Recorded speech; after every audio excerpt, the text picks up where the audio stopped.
England, around 970 AD, the Anglo-Saxon period. This is not a peaceful land. War spreads constantly across its soil, shifting like something alive.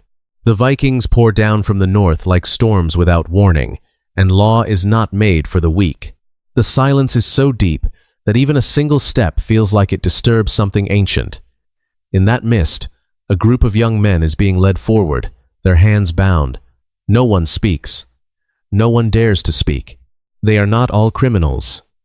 Some are prisoners of war. Some have simply chosen the wrong side.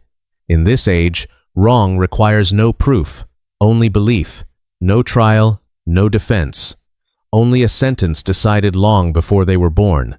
The first man is pulled from the line and forced to his knees on the cold, wet ground. No final words, no chance to look back. One strike of an axe, fast, decisive. But the true horror is not the death itself. It is what follows. The head is severed from the body. It is not placed down gently. It is not covered. It is thrown aside like something without value. The body is dragged through the mud and thrown into a pit already prepared, as if it had been waiting for them all along. No ritual, no prayer, no name. One by one, the same process repeats. The same method, the same end, until the pit is full, and then everything disappears. No record survives in full detail. No monument is raised. No name is spoken again. More than 1,000 years pass, until modern archaeologists begin to excavate the site. At first, it appears to be an ordinary medieval burial ground, a routine discovery among hundreds of others. But then, they find 51 skeletons. No heads. The skulls are stacked separately, as if they never belonged to the bodies below. On the neck bones, the marks are still clearly visible. Clean cuts, precise, controlled, not chaos, but technique. A cold morning. Thick fog covers the land near Weymouth. The silence is so deep that even a single step feels like it disturbs something ancient. In that mist, a group of young men is being led forward, their hands bound. No one speaks. No one dares to speak. They are not all criminals. Some are prisoners of war. Some have simply chosen the wrong side. In this age, wrong does not need proof. Only belief, no trial, no defense. Only a sentence already decided long before they arrived. The first man is pulled forward and forced to his knees. The ground is cold, wet, unforgiving. One strike of an axe. No hesitation. But what happens after this moment is what was never meant to be seen. The head is taken, not placed, not buried, thrown aside like it belongs to something else entirely. The body follows, dragged into a pit already waiting beneath the earth. And then another, and another, until the fog above them becomes heavier than the silence itself. What no one at that time could have known is that the ground would not forget this. 1,000 years passed in silence, until the earth was finally forced to speak again. Modern archaeologists arrived at the site with no expectations beyond routine excavation. Just another medieval burial ground. Just another layer of history already known. But the ground did not behave like history. It resisted. The first layer of soil came away cleanly, too cleanly, as if something beneath had been sealed, preserved, untouched by time. Then the second layer revealed something unexpected. Bone. Not scattered, not random. Intentional. The team stopped, because the pattern was already wrong, and when they dug deeper, the shape of the earth itself began to change, too vertical, too precise, like the ground had been cut rather than formed. Then, the first skull appeared, separated from the body, not buried with it, placed apart. And that was the moment everything stopped being normal excavation. More bones emerged, layer after layer, and every single time, the same detail repeated. No heads with the bodies. Not decay, not accident. Separation, deliberate, controlled, as if each death had followed an instruction that continued long after the people who gave it were gone. The deeper they went, the clearer it became this was not a graveyard. It was a structure, a system preserved in soil. And then the second shock hit. The skulls were not just missing, they were organized, grouped apart from the bodies, as if identity itself had been removed and stored separately from death. No record explained this. No history mentioned it. But the ground did not need records. It kept everything exactly as it was left. And in that moment, the excavation stopped feeling like discovery. It felt like interruption, like something buried was never meant to be found again. And when the last body disappears beneath the mud, the silence that follows is not peace. It is structure. Because in Anglo-Saxon England, death like this does not exist on its own. It belongs to something larger, something organized, something accepted. Power here does not announce itself with monuments or declarations. It works through proximity, through control that never needs to be written down to be understood. The king is far away, but the system is not.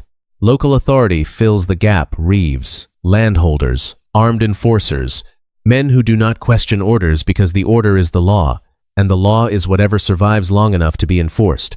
And beneath them, there are those who do the work that never reaches records.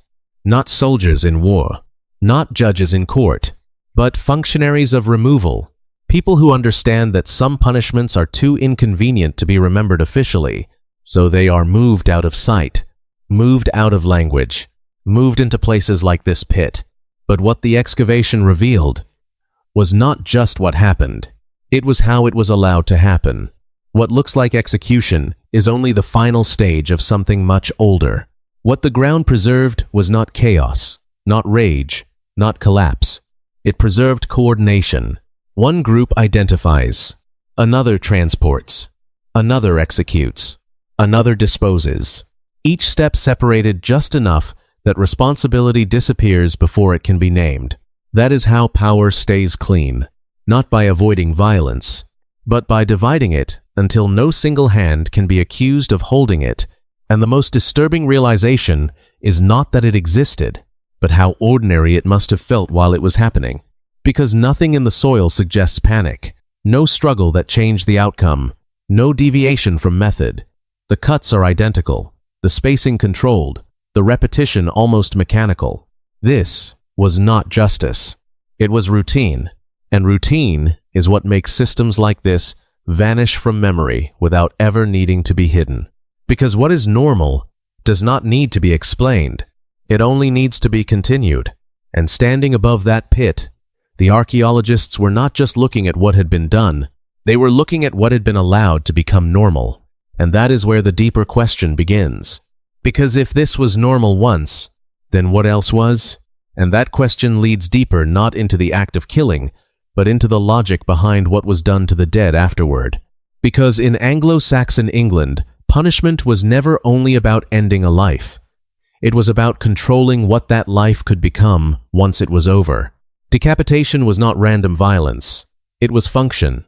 This period, especially the late 10th century under rulers like Ethelred II, was defined by instability. Viking raids were not rare events. They were constant ruptures in security, where borders shifted, villages changed control overnight, and trust collapsed faster than law could be written. In that kind of world, identity was no longer stable.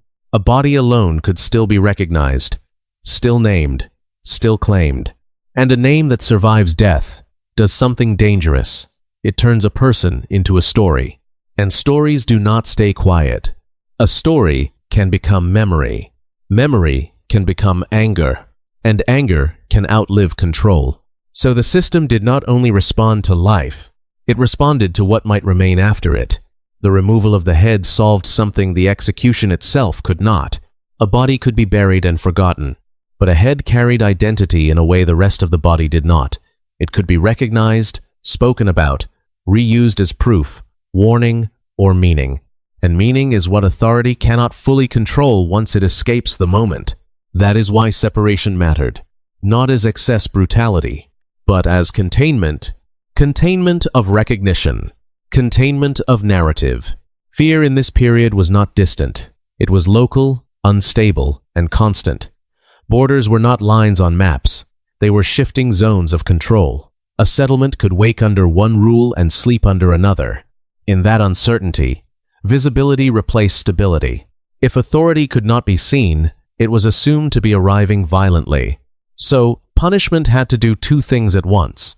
It had to be understood immediately, and it had to disappear in its meaning afterward.